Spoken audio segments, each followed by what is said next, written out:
प्रधानमंत्री नरेंद्र मोदी 128तम मन की बात अनुष्ठित। भारतर यशस्वी प्रधानमंत्री नरेंद्र मोदी 128तम मन की बात अनुष्ठित हो जाएगी।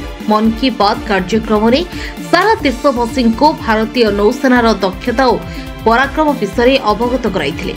एथिसहित उत्तरांचल रे विभिन्न मनोरम दर्शनीय स्थान विषय परिचित कराइथिले।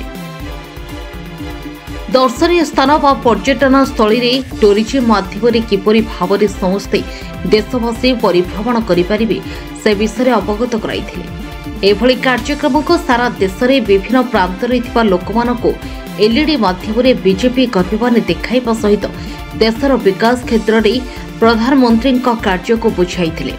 भद्रक जिला बासुदेवपुर पौरपालिकार 12 नंबर वार्ड रे प्रभु प्रसन्नदेव मंदिर प्रांगण में बासुदेवपुर बीजेपी पक्षर प्रधानमंत्री मन की बात कार्यक्रम करा। भोकाल फॉर लोकाल कार्यक्रम माध्यम आत्मनिर्भरशील होगापाई देशवासी को प्रधानमंत्री आह्वान करथिले। आत्मनिर्भर भारत पाई समस्त देशवासी को परामर्श देले। एक कार्यक्रम में बीजेपी वरिष्ठ नेता उमाकांत खुंटिया परामर्श क्रमे मधुसूदन पाढ़ी, जयप्रकाश मल्लिक, मनोज कुमार पाढ़ी, भगवान महंती, मंजुलता साहू, प्रवीण कुमार बेहेरा, प्रताप कुमार पाढ़ी, गोविंद पाढ़ी प्रमुख उपस्थित रही कार्यक्रम को परिचालना करथिले।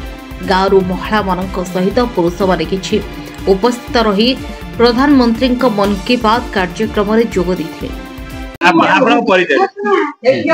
मो परिचय रुक्मणी महाकुब बासुदेवपुर। आज जो प्रधानमंत्री नरेंद्र मोदी मन की बात कार्यक्रम चलीथिला आपण माने समस्त शामिल हेते कोन कहबे कोन को विषय से तो हम देश में सब करूछंती तांको विषय हम कोन अधिया कहिनु जहां भी होउची जहां भी करूछंती नौबाहिनी बा जो गोलाबाद जो भलो मंद जो युद्ध जो जो देश पाई से करूछंती सब तो से करूछंती जो जाई कि देश विदेश रे से बुलुचंती आमरी पाई आ सब मंत्री मान सांगर प्रधानमंत्री सांगर को को इंडिया अमेरिका बुलुचंती सब भी कहउचंती आ से तो सब आम भल से आम भल करते से भी आमर सब भल प्रभाव पड़े समस्त पड़िया या प्रभाव समस्त छोट बड़ समस्त